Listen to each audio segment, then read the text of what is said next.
기도하고 시작하도록 하겠습니다. 사랑하는 하나님 아버지 감사합니다.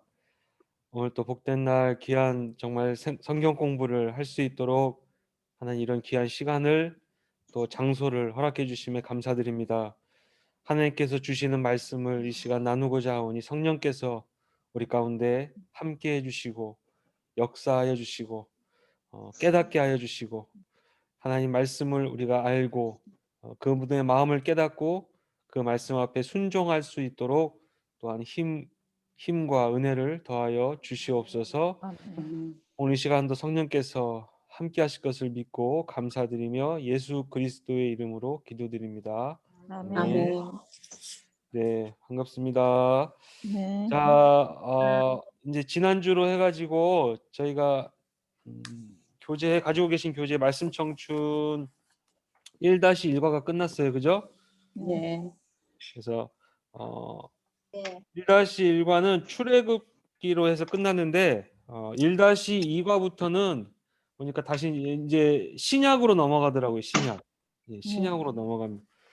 제가 보니까 이게 이 책 1-1, 1-2, 그 다음에는 또 2-1, 2-2 그렇게 나가요. 그러니까 이제 이게 1년 사이클 주기로 이렇게 책이 나온 것 같아요. 예. 예, 지금 저기 사무실에 있습니다, 권사님. 예. 책이 이제 1년 사이클로 나오는 것 같아요. 그래서 지난번 1-1에는 보니까 마지막 그 챕터에, 그러니까 1과 2가 쭉 보면 마지막에 부활절에 대해서 나왔잖아요. 그죠? 네. 네, 이번 말씀 청춘 1-2에는 마지막이 이제 성탄절로 끝나는 추수감사절하고 성탄절로 이렇게 부록이 실어져 있는 거 보니까 1년 커리큘럼, 그러니까 1년 과정으로 이렇게 책이 나온다는 것을 알 수가 있습니다. 그래서 이번에는 이제 원래는 3개월 과정이에요. 그죠? 모든 게 3개월 과정인데 저희가 이제 이걸 가지고 한 3-4개월 정도 사실상 방학까지 포함해서 하여튼 올해 연말까지 하는 걸로 계획을 일단은 잡고 가도록 하겠습니다. 네.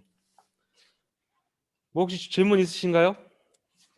없으시죠? 예, 갑자기 구약하다가 왜 신약으로 가냐고 네. 그러실 수 있는데 일단 뭐 구약은 또 아마 2-1부터는 다시 구약으로 들어갈 것 같아요. 제 생각에는 잘 모르겠지만 신약으로 왔습니다. 자, 구약 우리가 뭐 출애굽기까지 하다가 끝났지만은 이제 신약을 넘어왔는데 원래 작년에 우리가 신약과 구약에서 구약 그 어디 봤죠? 우리가 어디? 소선지서 기억나세요? 소선지서 다 봤다는 거 기억나시죠? 네. 이 교재 말고 옛날 성경 교재를 통해 가지고 구약의 소선지서, 예언서, 역사서, 예, 기억나세요? 예. 그 시가서. 말라기까지 다 봤죠? 말라기서까지 전부 다 봤습니다. 예. 그 못 보신 분들은 나중에 그 영상이 다 있어요. 또 나중에 혹시 못 보신 분 영상이 있으니까 그걸로 참고하시면 될 것 같고 구약에서 또 신약 넘어가는 이 중간사까지 다 공부했어요. 그죠? 네, 중간사. 기억 잘 안 나시겠지만은 중간기, 신구약 중간사가 있죠. 신구약 중간기까지 전부 다 우리가 일단은 한 번씩 들어봤습니다. 그래서 대충 이런 내용이구나라는 것을 여러분 다 아실 거예요. 이 구약에서 신약, 그러니까 말라기서에서 신약 마태복음이 시작되는, 그죠? 이 사이의 중간이 몇 년이에요? 대충? 400년. 예, 그렇죠. 이걸 대충 대략 400년이라고 해요. 400년. 배웠잖아. 이 400년 동안에 하나님께서 물론 이렇게 뭐 하나님께서 역사하시지 않은 건 아니지만 이 사이에는 선지자가 없었다는 거죠. 그러니까 하나님의 말씀을 전하는 메신저가 없었다는 거예요. 이때는 메신저가 없었어요. 400년 동안, 약 400년 동안. 예. 이 400년 동안은 아주 혼돈의 또 시기였죠. 이제 세계의 패권들이 막 바뀌기도 하고, 그죠? 바벨론에서 페르시아로 넘어가고, 페르시아에서 어디로 갔어요? 헬라로 가고, 그죠? 헬라로 넘어가고, 또 뭐 로마로 넘어가는 이런 패권, 그런 격동하는 그런 시기였고, 그리고 로마가 다스리던 그때에 이제 처음 누구를 통해서 이제 다시금 하나님의 메시지가 전달이 되죠? 요한, 누구를 통해서? 세례요. 그렇죠. 세례 요한이 등장을 합니다. 광야에서. 어서 오세요. 세례 요한이 등장함을 통해서 드디어 400년의 침묵이 깨지고 세례 요한을 통해서 하나님의 메시지가 다시금 이스라엘 백성들 뿐만 아니라 온 세계 인류를 향하여서 하나님의 메시지가 전달이 되는데, 이때 세례 요한의 메시지는 간단히 말하면 첫 번째 뭐였어요? 회개하라. 회개하라. 천국에 네. 가까웠느니라. 너무나 잘하십니다. 회개하라. 예, 회개하라. 회개하라. 쿠이 알았다면 사이죠. 네. 자, 회개하라. 뭐가 가까이 왔다? 천국이 가까웠다. 천국이 가까이 왔다. 예, 천국이 가까이 왔다. 천국이 가까이 왔다라고 세례 요한을 통해서 외치기 시작했죠. 그게 광야에 외치는 소리라고 했어요. 그죠? 네. 광야에 외치는 이 소리를 시작으로 이제 신약 시대가 열리는 것입니다. 그리고 이 세례 요한이 준비했던 게 뭐예요? 뭘 준비했어요? 뭘 준비했어요? 주의 오실 길을, 그죠? 네, 주의 오실 길을 준비한 거예요. 세례 요한을 통해서 곧 복음이죠. 복음. 예수 그리스도라고 하는 복음의 길을 준비한 거예요. 세례 요한이 복음. 이제 때가 왔다는, 때가 찼고 하나님의 나라가 왔다는 거예요. 가까이 왔으니 어떻게 하라? 회개하라. 자, 그러면서 이제 예수님이 오시고 이제 예수님께서 사역을 하시고 그 예수님이 십자가에 못 박혀 3년, 그러니까 예수님이 30살에 공생애를 시작하셨다고 보시죠? 30살. 예. 33 아니에요? 공생애. 예. 33에 죽으신 거 아니에요? 네, 30살에 공생애를 시작했다고. 공적인 생애.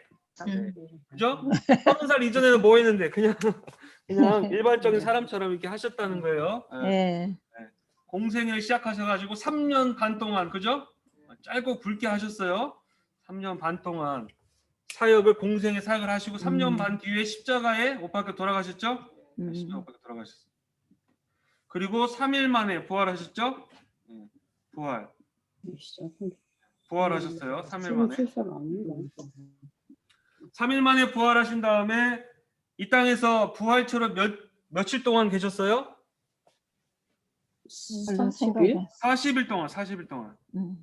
부활하시고 40일 40일. 동안 계시면서 하나님의 나라를 또한 전하셨어요. 그죠? 네. 하나님의 나라를 전하시고 그리고 승천하셨죠? 네. 그리고 40일 뒤에 승천하셨어요. 승천하시기 전에 뭘 약속하셨어요? 뭐라고 말씀하셨어요? 승천하시기 전에? 성령을 내가 그렇죠. 이걸 어떻게 보면 이게 죽은 건 아니지만 승천하시기 전면서 이 땅에 계시면서 예수님께서 하신 마지막 말씀이니까 유언이라고 해요. 유언. 마지막 네. 말씀이 뭐였어? 마지막 말씀이 가장 중요하겠죠? 아, 이루었다. 아니. 사도행전 1장. 마지막 말씀이 뭔지를 보세요. 마지막 말씀이. 너 복음을 전하라고. 예, 1장. 네, 1장. 아, 온 땅에 너희들이 네. 복음을 전하라고. 전파하라. 네, 아니 그러니까 알았어. 진짜. 자, 1장 8절. 사도행전 1장 8절. 이게 중요하겠어요? 안 중요하겠어요? 마지막 하신 말씀이니까. 중요합니다. 여러분이 오늘 오늘 내 생의 마지막 날이야. 오늘 내가 마지막 날이라면 여러분 무슨 말 하고 싶어? 무슨 말? 야, 내 통장 어디 있어? 야, 내 통장 어디 있어? 야, 너 내 빚 안 갚어. 내 저기 10년 전에 준 빚 안 갚어. 너 내가 천국 가서 너 뭐라 그런 말 하실 거예요? 아니죠. 무슨 말 하고 싶으신지 잘 생각해 두세요. 나중에 이 땅에서 이제 마지막 날 내가 무슨 말 할까? 아멘. 우리 박진숙 권사님이 주님 저를 받아주십시오 이렇게 말씀하시겠대요. 아멘. 그러니까 예수님이 마지막 이 땅에서의 마지막 날 가장 중요한 말씀을 하실 거 아니에요, 그죠? 가장 중요한 말 하실 거 아니에요. 그 가장 중요한 말씀이 되리라. 뭐예요? 8절 1장 8절 사도행전 1장 8절 같이 읽어보겠습니다. 시작. 오직 성령이 너희에게 너희에게 임하시면 임하시면 너희가 너희가 권능을 받고 예루살렘과 온 유대와 사마리아와 땅끝까지 이르러 내 증인이 되리라. 아멘, 아멘. 아멘. 그리고 9절에 보세요. 9절에 이 말씀을 마치시고, 그죠? 바로 네. 이 말씀을 마치시고 그들이 보는데 올려져 가시니, 올려서 구름이 그를 가리어 보이지 않게 하더라. 그래서 이 구름이 뭐 진짜 스카이, 그러니까 이런 쿠모가 아니다, 막 이렇게 얘기하는 게 다 이단이라서 이단. 뭐 이 구름이 뭐 상징이고 뭐 어찌고 뭐 다 하여튼 이단이, 다 이단이고. 예. 여기 성경에 쓰여 있는 그대로 생각하시, 그대로. 예. 구름이 가려서 안 보여 하늘로 올라가셨다는 거예요. 우리 눈에 보이는, 사람의 눈에 보이는 그 앞에서 구름 위로 하늘로 올라가셨다. 올라가신다. 자, 그래서 1장 8절이 결국 예수님의 마지막, 이 지상에서 마지막 말씀인데, 지상에서 마지막 말씀이 뭐예요? 오직 뭐가 임하면? 성령. 성령이 너희 임하면 그러니까 여러분, 가장 중요한 게 뭐라는 거? 예수님께서 하신 말씀 가장 중요한 거. 이거 안 지워. 성령. 이거 너무 안 좋아가지고 안 지워집니다 이거. 내 증인이 되리라. 네. 증인이 되리라도 중요한데, 증인이 되기 위해서 뭐가 필요한가? 성령. 그죠? 바로 그게 중요한 거예요. 사마리 여러분, 예수님과 3년 동안 동고동락한 사람이 있죠. 누구예요? 제자들. 제자들. 예수님과 3년 반 동안 동고동락했습니다. 제자들. 예. 그 예수님과 함께 그 기적과 온갖 이적을 다 체험했었죠. 그죠? 그리고 예수님의 십자가 사건도 목격했죠. 네? 그리고 부활 사건도, 부활한 모습도 봤죠. 예. 부활하신 예수님도 만났죠. 네. 그러면은 제자들은 봐봐요. 예수님과 3년 반 동안 어떻게 보면 신학교 졸업해서 그죠? 예수님 신학교 졸업하고 십자가 사건도 다 봤고 목격했고, 그 십자가 뒤에 부활의 모습까지 다 경험했습니다. 만났습니다. 모든 것을 다 만났어요. 다 배웠고 또 경험했고 다 이런 체험을 했습니다. 체험했는데, 그런데도 불구하고 예수님이 뭐라 그러셨어요?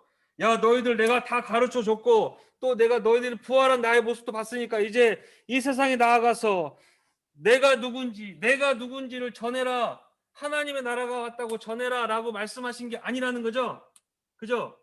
이렇게 다 경험하고 다 배웠는데도 불구하고 너희들이 지금 이 상태로 이 세상에 나갈 수 있다 없다요?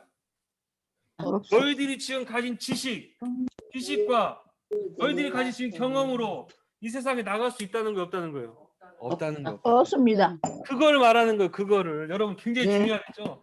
제자들의 지금 영적 상태가 어느 정도겠어요?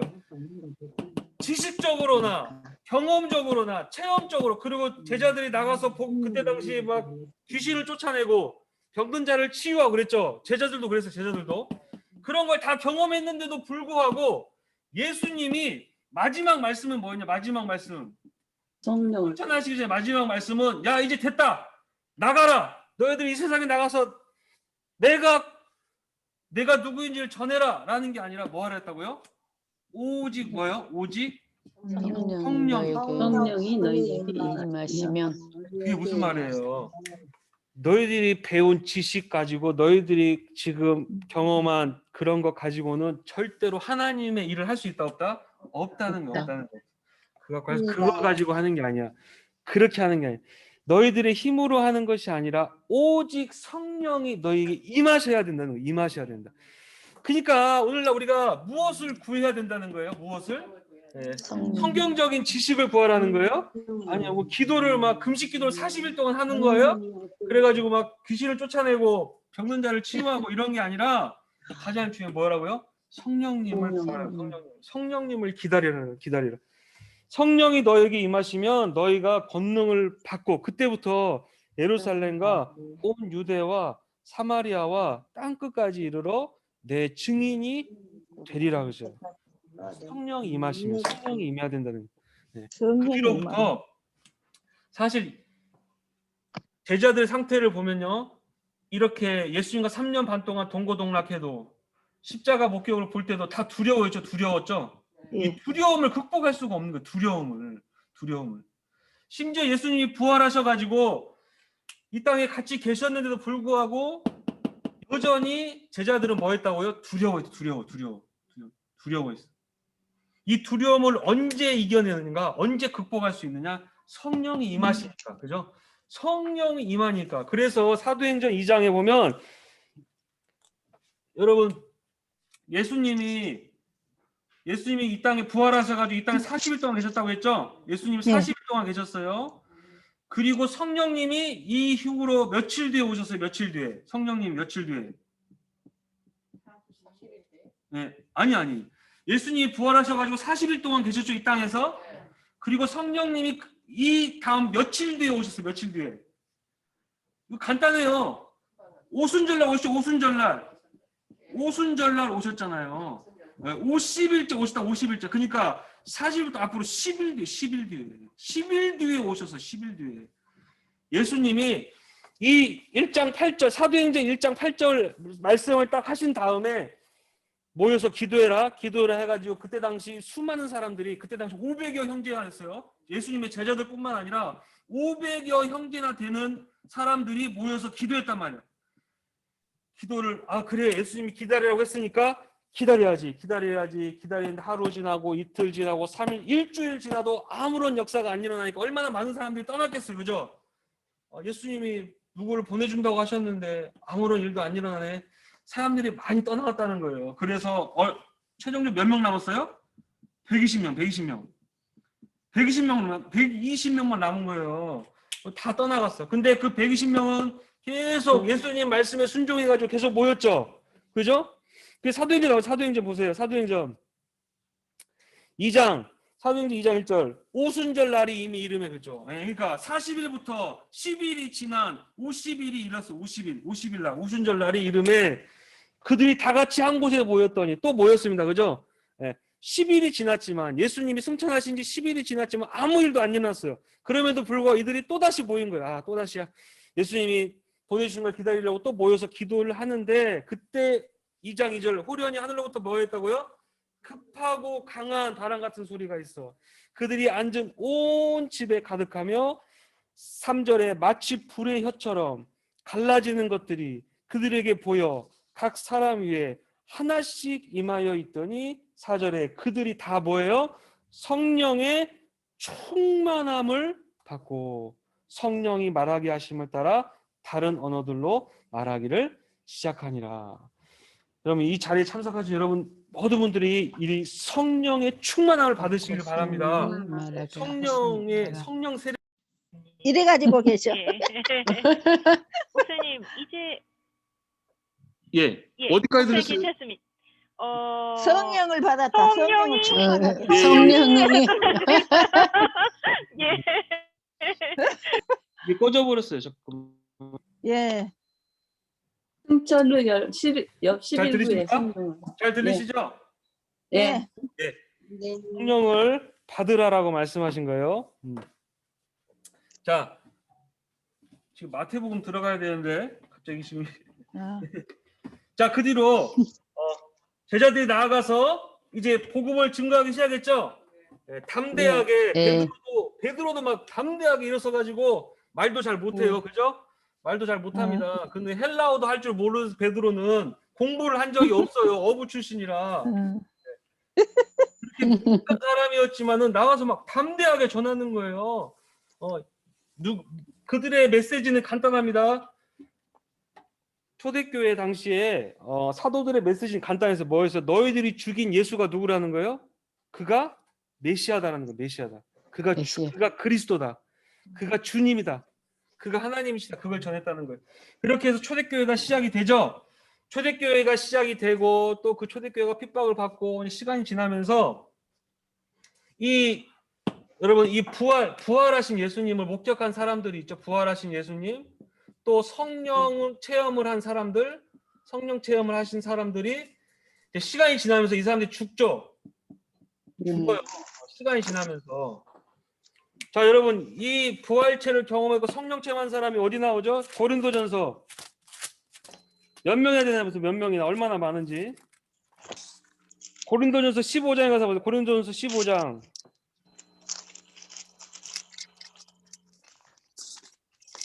고린도전서 15장. 그리스도의 부활. 고린도전서 15장 15장. 개바에게 보이시고. 네. 4절부터 볼게요. 15장 4절부터. 장사 지낸 바 되시다 성경대로 사흘 만에 그죠? 다시 살아나사 5절 게바에게 보이시고 또 12형제에게 그리고 그 후에 500여 형제 그죠? 그래서 여기 나오는 거 500명. 아 그때 당시 부활하신 예수님을 만난 사람이 이렇게 많았다는 거예요.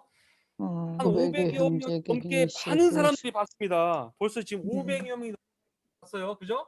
딱 기준으로 하여튼 500명이라고 칠게요. 500명이 되는 사람이 다 봤어. 부활하신 예수님을 진짜 본 거예요. 근데 이때 당시 고린도전서를 사도 바울이 쓸 당시에는 6절에 보세요. 6절에 그 중에 지금까지 뭐 하고 있다고요? 대다수는 살아있어. 아직은 대다수는 살아 있었어요. 이 고린도전서를 이 서신서를 썼을 당시만 해도 대다수는 살아 있어요. 그리고 어떤 사람은 죽었으며 뭐 이렇게 쭉 얘기를 하는데, 근데 시간이 계속 지나면서 이 사람들도 거의 다 죽었잖아요, 그죠? 이제 다 시간이 지나가 죽었단 말이에요. 죽었어요. 그래서 한 이제 AD 한 70년, 75년 경을 지나면서 이제 이걸 다 목격했던 사람들이 죽으니까 이제 제자들이 그 남은 사람들이 이 예수님을 전해야 되는데 예수님에 대한 어떤 자료가 없다는 거예요. 자료 그죠? 예수님에 대한 예수님의 생애와 그분의 말씀에 대한 것을 계속 전하다가 이것을 글로 써야겠다. 그죠? 글로 써놔야겠다고 해서 쓴 것이 바로 복음서예요. 복음서. 예수님이 어떤 분인지, 예수님이 어떤 삶을 사셨고 그분이 어떤 말씀을 하셨는지 이제 쓰기 시작한 거예요. 그죠? 그래서 그거 쓴 것을 복음서 그래. 복음서. 그래서 지금 우리가 보는 신약 성경에 복음서가 제일 먼저 나오죠. 네. 그러니까 원래는 서신서가 더 빨리 쓰여졌어요. 서신서들이. 근데 복음서는 나중에 쓰니 시간이 지난 다음에 이제 그 예수님을 목격한 사람들이 다 이제 사람들이 이 세상을 다 떠나니까 역사적인 자료를 남겨놔야겠다. 이제 복음서를 그래서 그때 당시 쓴 거예요. 나중에 그 제자들 아직 남아있는 살아있는 제자들의 증언을 통해 가지고 복음서를 썼는데 그 복음서가 4권이 있죠. 뭐예요? 마가 누가 누가복음, 요한복음. 요한복음이라고 해요. 근데 이 중에서 이렇게 순서가 돼 있지만은 이 중에서 가장 먼저 쓰여졌다, 더 오래됐다고 보는 복음서를 마가 이름이 마가 요한이에요. 마가 요한. 이 마가 요한이 어디 나올까요? 마가 요한이 기억나세요? 사도 바울이 전도 여행 갔을 때 이 마가 요한을 데리고 한번 가죠. 1차 때 데리고 갔는데 마가 요한이 약간 좀 부유한 집안에서 태어난 사람이었어요. 좀 부유한 사람의 젊은이였는데 이 사도 요한을 따라서 사도 바울을 따라서 따라가지고 복음 증거하다 보니까 너무 힘들잖아요, 그죠?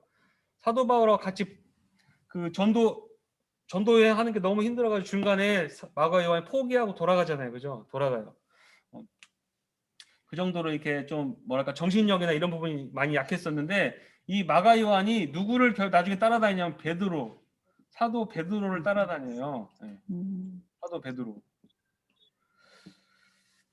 왜 그러냐고 보면 베드로가 아까 좀 무식하다 그랬잖아요, 그죠? 그래서 베드로가 헬라어를 잘 못해요. 헬라어를 잘 못해. 지금 말로 말하면 영어를 못한다는 거. 영어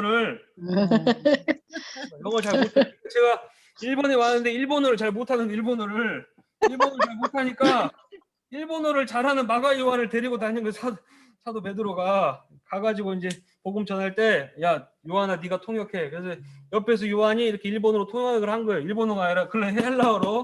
그렇게 하면서 마가 요한이 베드로를 따라다니면서 베드로의 베드로에게서 무엇을 많이 들었겠어요? 예수님에 대해서 얘기를 많이 들었겠죠?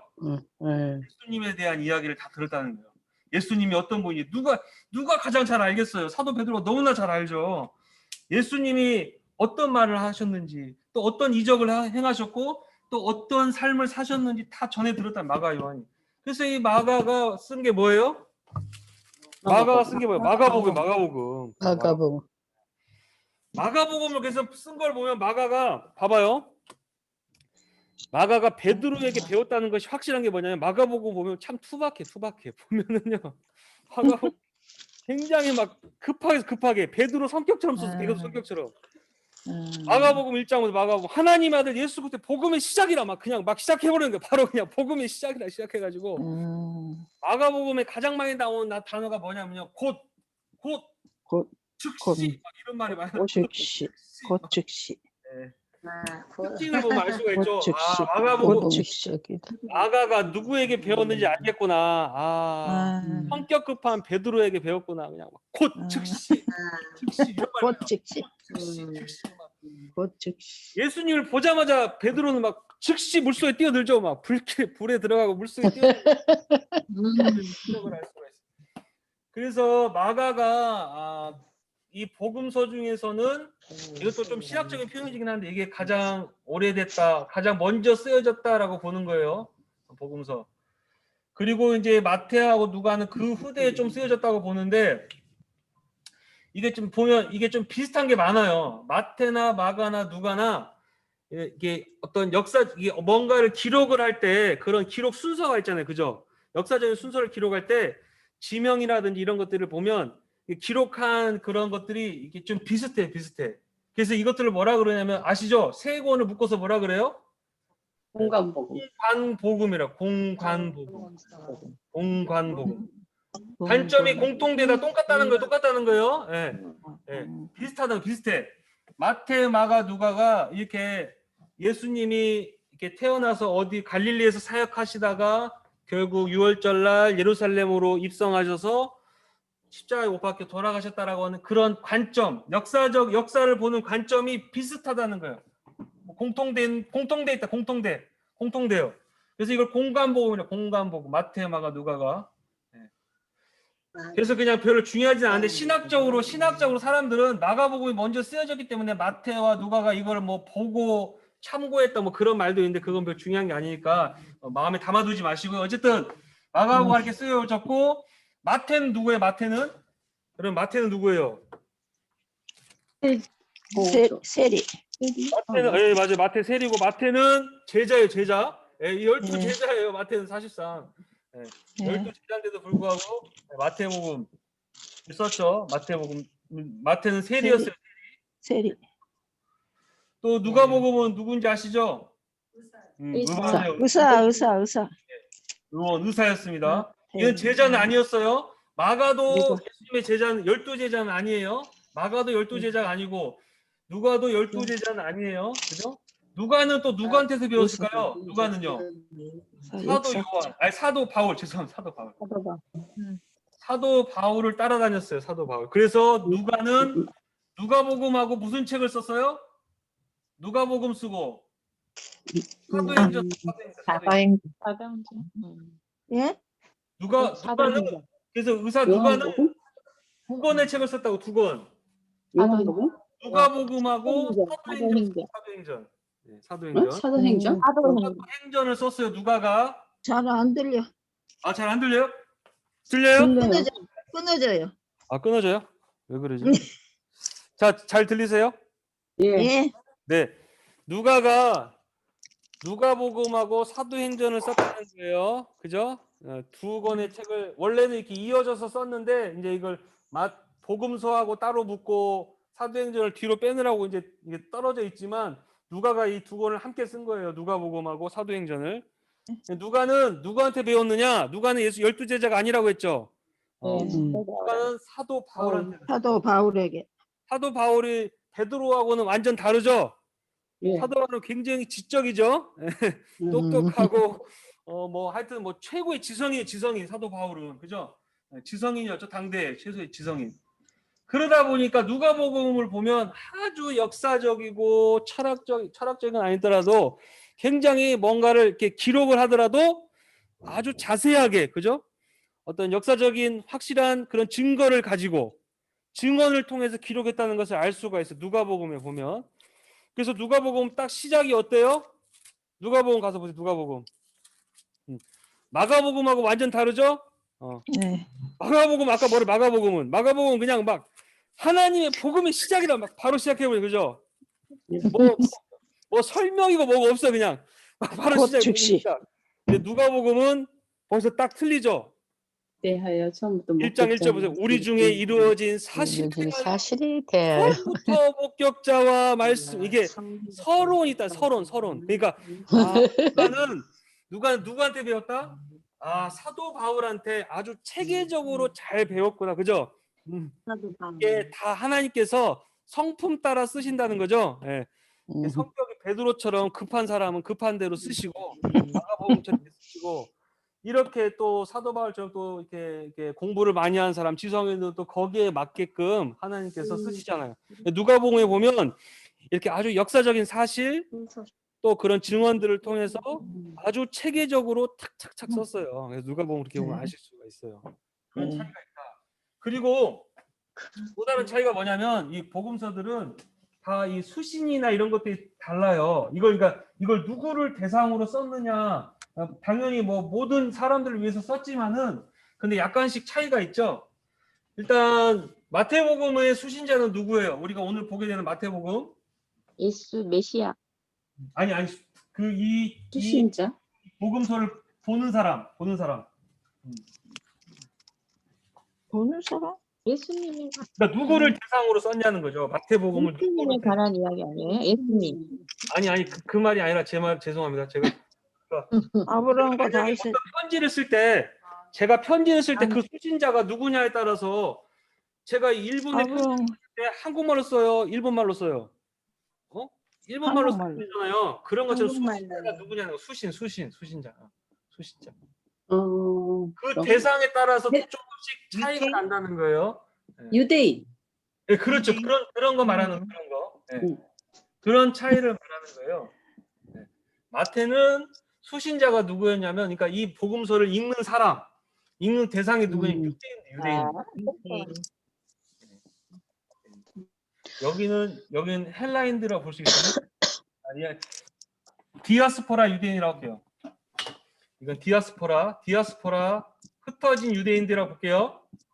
네. 디아스포라 유대인이라고요?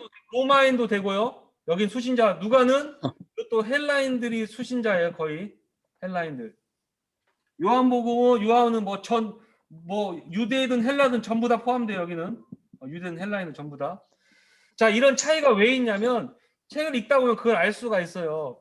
마태복음을 기록했을 때 마태의 수신자는 유대인들이라고 했죠. 유대인들은 하나님의 말씀을 잘 알까요, 모를까요? 알고 있죠. 이들에게 중요한 건 하나님의 말씀. 예수 그리스도가 정말 그리스도라고 한다면, 그 구약 성경에 예언된 그리스도라고 한다면 이 말씀에 뭐가 일어나요? 성취. 네. 말씀이 이루어져야 된다는 거예요. 네 말씀대로. 구약 성경에 쓰여진 것이 이 예수를 증언하고 있다라고 하는 것을 증명해 줘야 된다는 거죠. 증명. 그러니까 마태복음에 뭐가 많이 나오겠어? 어떤 게 많이 나오겠어요? 족보. 이걸 좀 어려운 말로 뭐라 하면 구약이죠. 구약, 성취. 계보. 이용고대 나시토게로 되죠. 나시토게로. 잘하시네요. 구약 성취 인용문이야. 구약 성취 인용문. 좀 이게 이렇게 막 한자 같은 말인데, 구약을 성취한 구약에서 인용한 그죠? 그런 구절이 마태복음에 많이 나온다는 거예요. 왜냐하면 이 수신자가 누구기 때문에 유대인이기 때문에. 그래서 마태복음 제일 처음 시작이 어떻게 되는지 보세요. 마태복음 제일 처음 시작. 아브라함과 다윗의 그렇죠. 이게 중요한 거예요. 그러니까 이거 헬라인이나 전혀 상관없는 이방 사람들이 보면 이거 이해가 돼요, 안 돼요? 아브라함이 되죠. 누군지도 모르는데 아브라함과 다윗의 자손 예수 그리스도 무슨 말이야 이게. 계보라 그러면은 수신자가 누구냐에 따라서 이 마태복음 1장을 의미를 이해를 못하는 거예요. 그런데 유대인들은 딱 보니까 아는 거죠. 아 이게 누구? 아 이게 예수 그리스도가 아브라함과 다윗의 자손이네. 딱 그런 거죠. 자손이네. 딱 아는 거예요. 그러면서 계보를 쫙 설명을 합니다. 이 계보가 엄청 중요한 계보예요. 여러분 족보 지루해요, 안 지루해요? 저는 그 필요하지요. 한국사 제가 이렇게 저도 공부를 정말 잘 이렇게 가방끈이 짧지만은 한국사는 진짜 모르겠어요. 저는 한국사를 제가 이스라엘 역사는 다 아는데 왕 이름도 다 아는데 한국사는 세종대왕밖에 모르겠어요. 세종대왕밖에 모르겠어요. 세종대왕밖에 세종태세 문단세.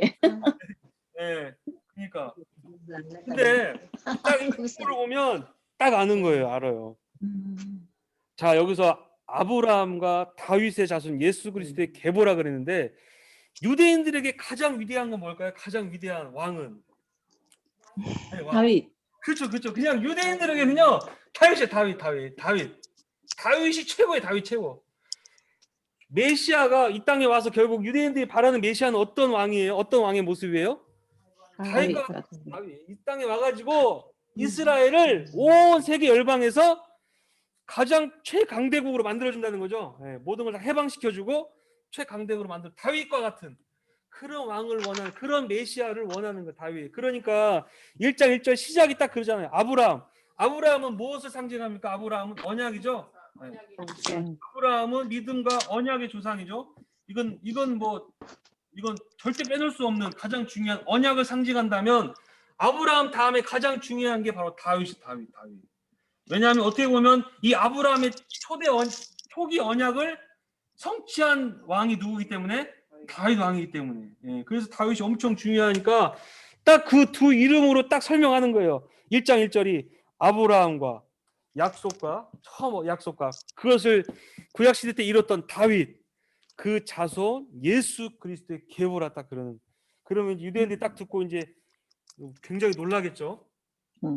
자, 그래가지고 이 계보는요 사실상 보면 우리에겐 당연히 예수 그리스도가 중요하지만 여기서 수신자가 유대인이다 보니까 다윗을요 굉장히 높게 치고 있습니다. 그래서 이 계보는 사실상 다윗의 계보라고 해도 과언이 아닐 정도로 다윗을 굉장히 중요하게 말하고 있어요. 그래서 여러분 그 계보에 쭉 보시면 6절 보세요. 6절 그 계보가 쭉 나오는데 유일하게 칭호가 나옵니다. 칭호 누구에게만 칭호가 나와요? 칭호 6절 네, 그렇죠. 다윗은 뭐라고 칭호가 나와요? 다윗 왕을 왕이라고 나와요. 다른 사람 다 이름만 나오죠. 야, 누구다 그러는데 다윗만 칭호가 나오는 칭호가. 다윗 왕을 낳으니라. 그러니까 얼마 다윗이 중요하다는 거예요.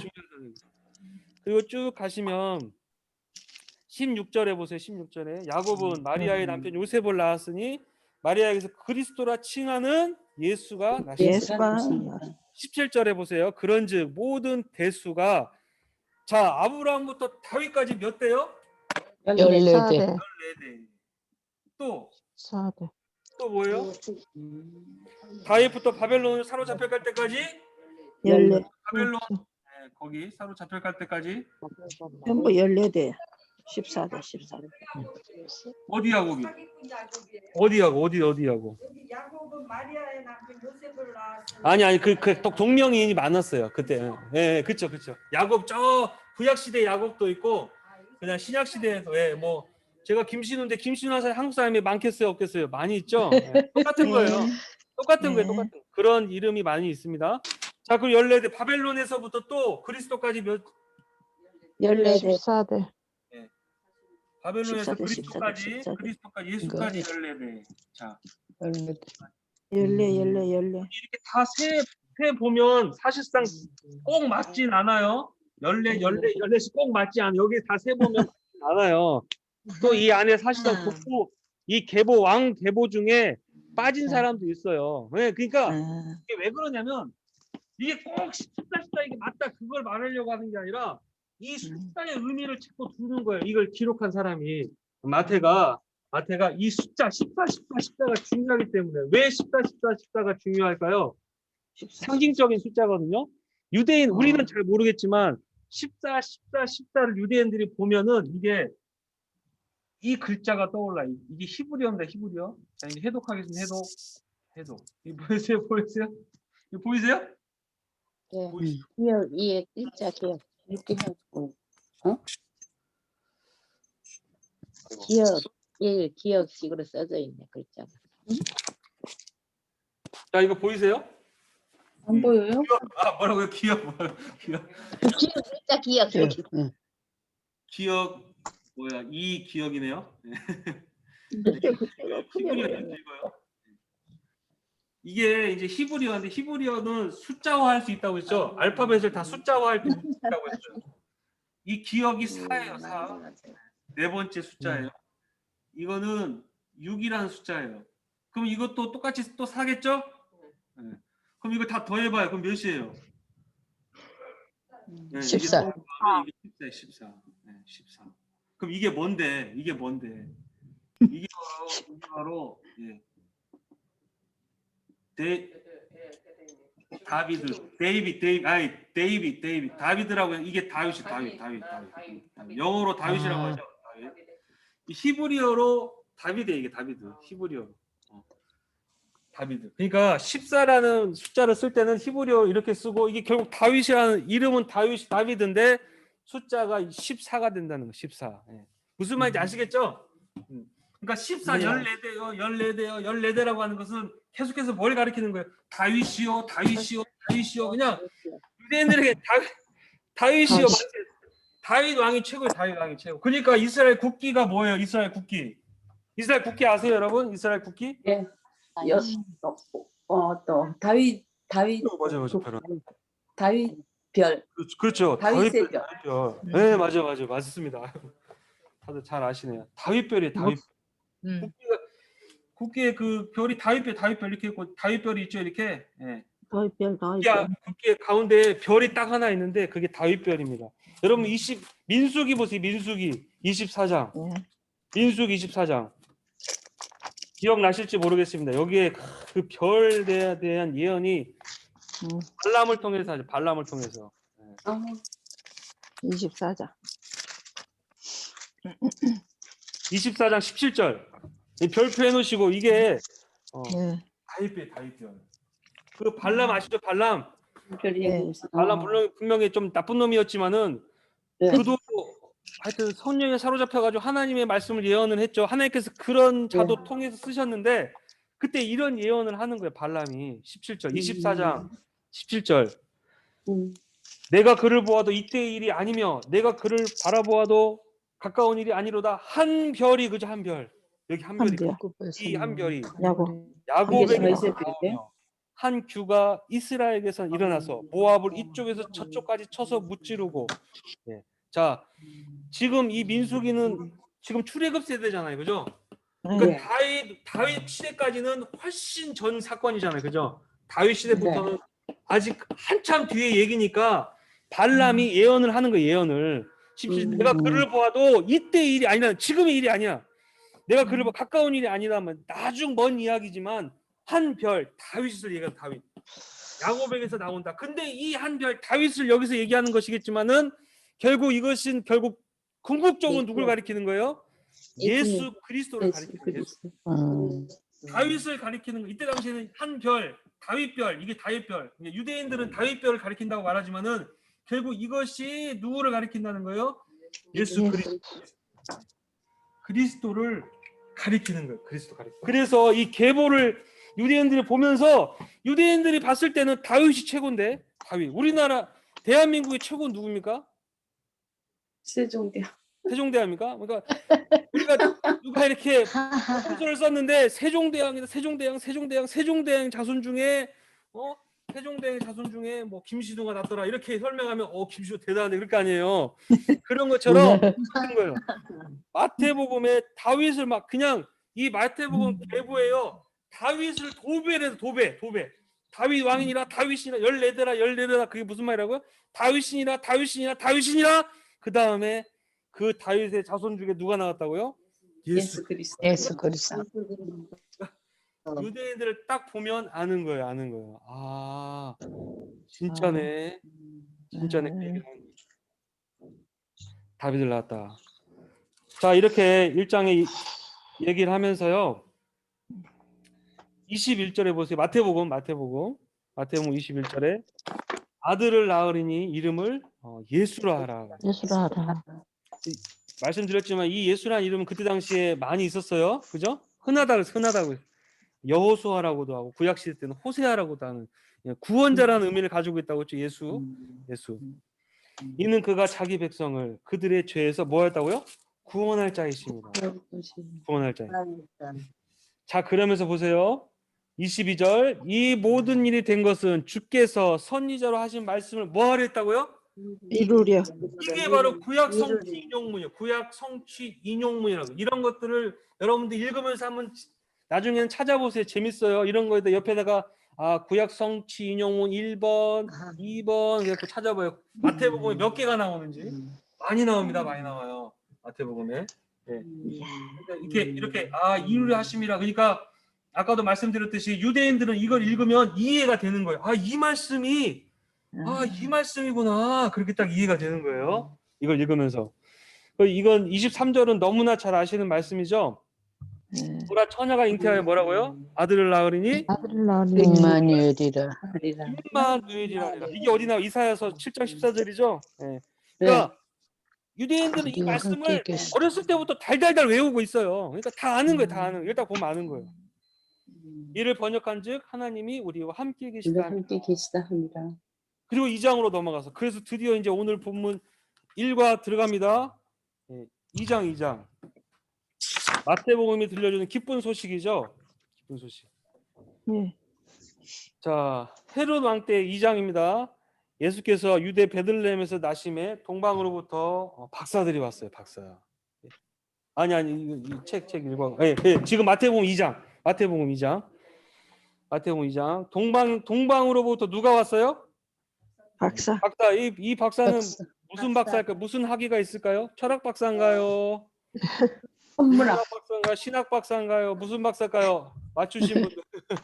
별을 연구하는. 천문학 박사. 맞습니다. 별을 연구하는. 네, 맞습니다. 네, 맞아요. 네, 맞아요. 천문학이. 저 여기 대부분의 주석에 다 써 있으실 거예요. 이 박사는 원래 점성가요. 점성가요, 점성. 참 이해가 안 되죠. 왔으니까 천문학이지. 참 이해가 안 돼. 점을 치는 별 보고 점 치는 사람이 별 보고 점 치는 사람이 세상에 그리스도 메시아를 경배하러 왔다니까요. 그러면 이 사건이 이게 역사적인 사건이라는 그죠? 그냥 우리가 어떤 큰 별을 봤다고 했을 때 이게 어떤 환상이 아니라 우리가 환상이라고 생각하잖아요. 환상. 환상이 아니라는 거죠. 네.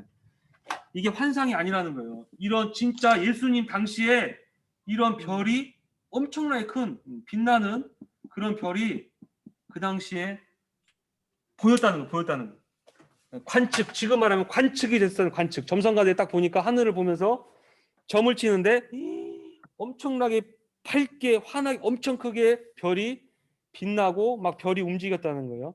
제가 지난번에 한번 설명을 드렸던 것 같은데 그게 오늘날 이제 과학적으로 추적을 해보니까 그게 밝혀졌죠. 그게 여러분 다시 이제 좀 약간 우주 과학 시간에 좀 배우겠습니다. 과학 시간. 우리 태양계가 있으면 태양계 중심이 지구죠. 태양계 중심이 지구예요? 아니죠. 태양이죠. 태양.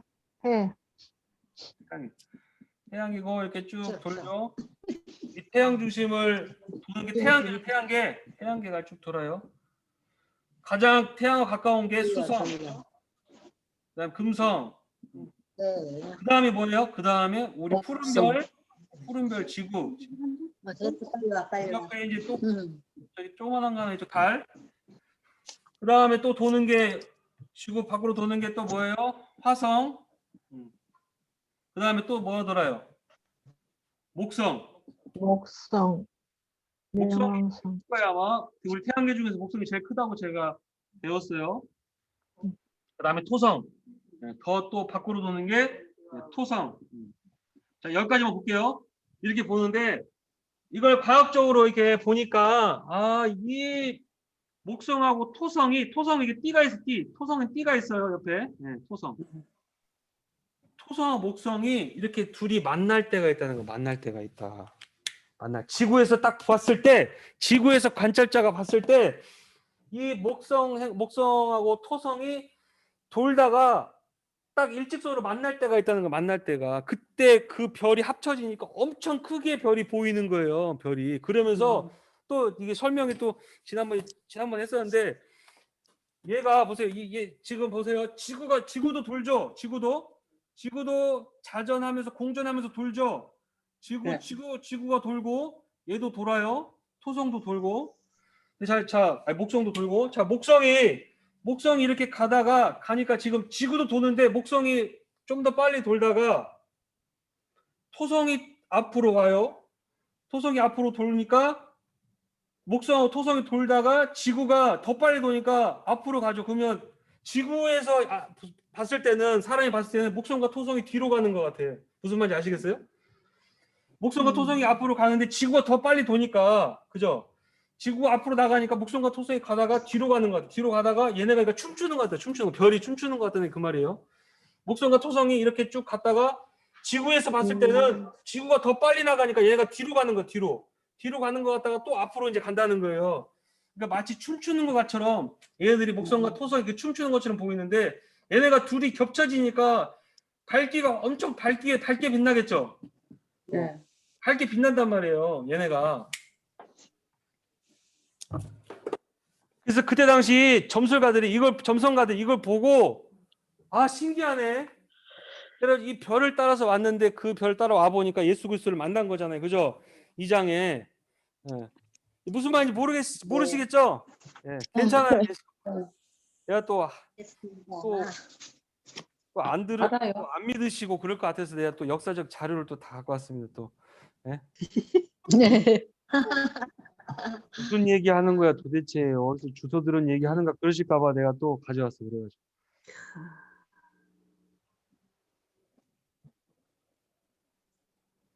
자, 이게 다 있어 다. 보이세요? 크리스마스를 앞두고 네. 마치 성탄 선물 같은 밤하늘이 펼쳐졌습니다. 목성과 토성이 하나의 행성처럼 겹쳐 보이는 이른바 대접근 현상이 800년 만에 관측된 겁니다. 코로나19로 지친 인류에게 우주가 주는 선물 같은 밤하늘을 나경열 기자가 전합니다. 검은 도화지 위에 하얀 물감을 떨어뜨린 것처럼 두 개의 별이 밤하늘을 밝게 비춥니다. 거리가 가까워 마치 하나의 행성처럼 보이기도 합니다. 이는 태양계에서 가장 거대한 행성인 목성과 아름다운 띠를 지닌 토성이 빚어낸 우주쇼입니다. 두 별은 태양을 중심으로 돌다가 약 20년에 한 번씩 만나는데 20년마다 겹쳐 보이지는 않습니다. 목성과 토성이 마치 하나의 별처럼 보이는 이른바 대접근은 쉽게 볼 수 없는 현상인데, 이렇게 가까이 만난 두 행성을 인류가 볼 수 있게 된 건 800년 만입니다.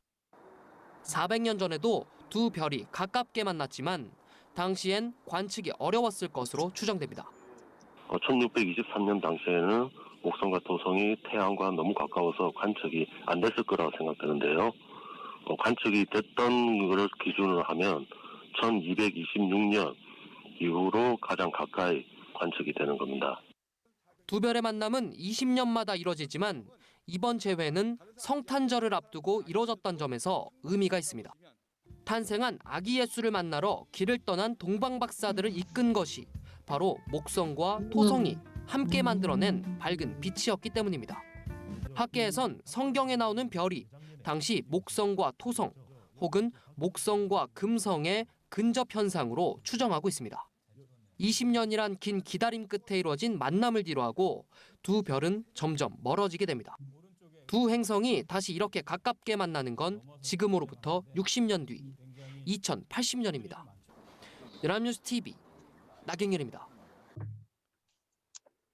네, 잘 보셨죠? 예. 성경이 뻥이에요? 아니요. 아니에요. 아니라니까요. 아니라요. 성경 뻥이 아니라니까요. 아, 이렇게 사람들이 성경을 진짜 예수님 당시에 이 점성가들이 이 별을 본 거예요. 별을. 아까 보셨듯이 목성과 토성이 만나는 건 20년마다 비슷하게 만나지만 이걸 관측할 수 있는 거는 거의 몇백 년에 한 번 볼 수 있다고 그러잖아요. 그죠? 지구에서 볼 수 있는 거는. 그리고 가깝게 가장 근접해서 볼 수 있는 거는.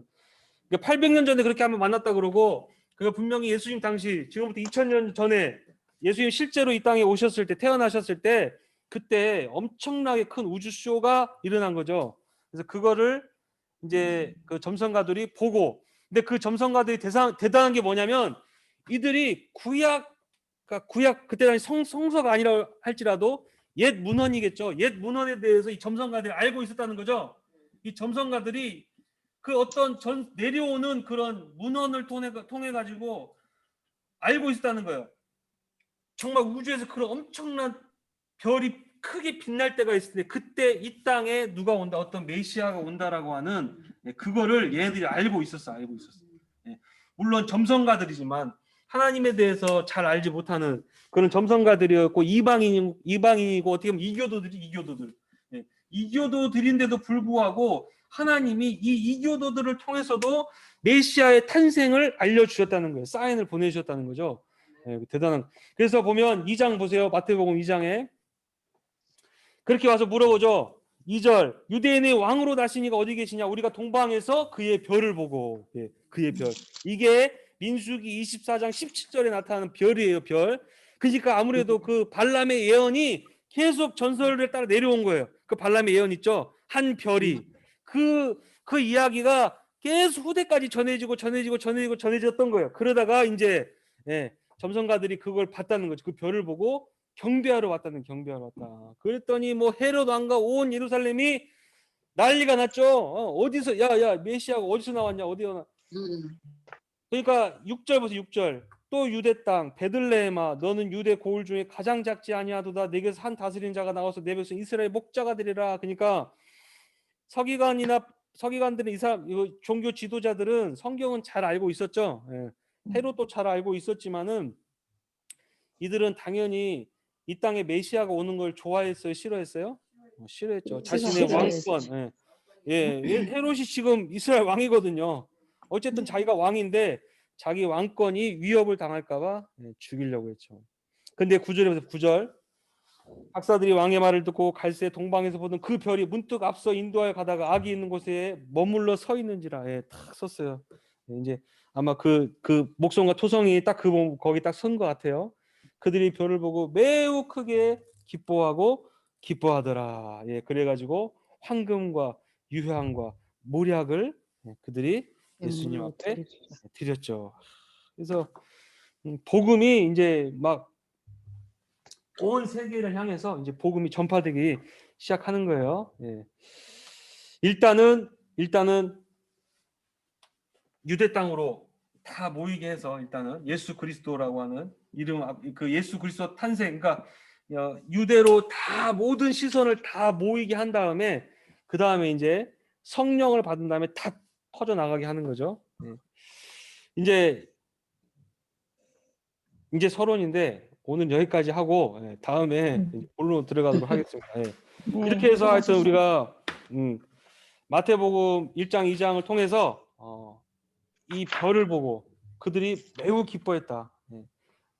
유대인의 왕이라고 했지만 한 민족의 한 나라의 단순한 왕이 아니라 온 인류를 죽음과 죄에서 그죠? 사망에서 건지실 구원하실 메시아의 탄생을 알리는 큰 별이었다는 거예요. 그러니까 목성과 토성이 이렇게 온 우주를 다 움직이시는 분이 누구예요? 하나님이시죠? 하나님이 처음부터 태초로부터 세팅을 할 때 그죠? 세팅 자체를 할 때 이렇게 다 세팅을 하셨다는 거죠. 예수 그리스도를 이 땅에 보내실 그 날과 그 장소와 그 시간까지 다 계산하셔서 하나님이 이 전체 우주 만물도 다 세팅을 해 놓으셨다는 거예요. 우연이 아니라 절대 우연이 아니에요. 처음에 이 천체가 돌아가는 거. 여러분이 구원받은 거, 그죠? 여러분이 구원받아서 이 오사카 교회에서 함께 이렇게 신앙생활 하고 있는 것이 우연이다, 우연이 아니다? 우연이 아니라는 거예요. 우연이 아니다. 사람의 의지와 나의 계획으로 되는 것이 아니라는 거예요. 하나님의 인도하심이죠. 하나님의 철저한 계획 안에서 하나님이 운영하고 계신 거예요. 그걸 믿으시고 여러분 오늘 또 그 하나님을 의지하고 살아가시는 저와 여러분들 다 될 수 있길 바랍니다. 아멘. 감사합니다. 아멘. 목사님, 다른 얘기 있으신가요 혹시? 목사님 네, 질문은 아니지만 네. 이스라엘 백성들은 정말 축복받은 나라인 것 같아요. 네. 뭐 이러면 왁구찐을 2번이나 맞고도 마스크 아, 다 예. 벗고 다니고 너무너무 부러웠어요. 그래서 그렇죠. 역시 축복받은 나라인 것 같아요. 예, 그렇죠. 우리도 다 축복 사람- 받았습니다. 그러나 뭐 걱정하지 않으셔도 됩니다. 왁진 저기 우리 노슬기 권사님 표정이 뭐야 그거? 내 다 보고 강지성 있다. 목사님 얘기해 주셨듯이 이제 65세 이상부터 이제 순차적으로 일본도 맞기 시작하고 있으니까요. 그때까지만 참으시고 개인 그때가 방역을 잘 지키시고 건강하시도록 또 기도하고 있습니다. 예. 걱정하지 마시고. 우리는 뭐 걱정할 예. 게 없어요. 이 땅에서 걱정 뭐 없습니다. 살아도 감사하고 빨리 데려가셔도 감사하고 뭐 다 감사하고 빨리 다 데려가기를 감사하고. 원합니다. 그러니까 다 감사하잖아요. 뭐 가도 우와. 감사하고 여기 있어도 감사하고 예, 그냥 감사하고 감사합니다. 우리는 하여튼 가시기 전에 우리가 하여튼 하나님 앞에 가시기 전에 뭐는 꼭 가자고요? 사우디아라비아는 한번 가자고 그 기도 제목을 딱 정하고 이력이 나를 가져야지. 데려가시기 전에 내가 이 땅에서 사우디아라비아는 가서 1억을 가져야지. 신의산을 구경하게 해주세요. 이게 목표가 생기면 데려갈 수가 없어. 그게 사명. 예, 감사합니다. 하나님 나는 사우디아라비아에 가야 될 사명이 있습니다. 사명 그럼 못 데려가십니다. 걱정하지 마세요. 예. 이제 그런 얘기를 말씀을 드리고 싶어서요. 네, 알겠습니다. 예, 알겠습니다. 네, 또 혹시 다른 감사합니다. 부장님 뭐 얘기 있으신가요? 아니 없습니다. 네, 그러면 기도하고 마치겠습니다. 예. 하나님 감사합니다. 오늘 또 귀한 말씀을 통해서 하나님 우리에게 귀한 또 은혜의 복음을 증거해 주심을 감사합니다. 하나님 우리에게 성령을 보내주셨사오니 그 성령으로 충만한 삶을 살 수 있게 도와주시옵소서. 우리가 날마다 성령 안에서 살고 성령 안에서 행할 때에 우리를 통하여서 살아계신 하나님이 증거되어 줄 수 있도록 우리가 그런 삶을 살 수 있도록 인도하여 주시옵소서. 코로나가 여전히 심각한 상태입니다. 그런 하나님 주의 백성들을 눈동자처럼 주님 지켜주시고 보호해 주시옵기를 원합니다. 주의 보혈로 씻어주시고 주님 성령으로 친히 주님 안수하여 주시고 치유하여 주시고 회복시켜 주셔서 어떤 누구도 하나님 이런 바이러스 때문에 하나님 고통당하지 않도록 하나님께서 은혜를 더하여 주시옵소서. 감사드리며 예수 그리스도의 이름으로 기도드립니다. 아멘. 아멘. 감사합니다. 감사합니다. 감사합니다. 감사합니다.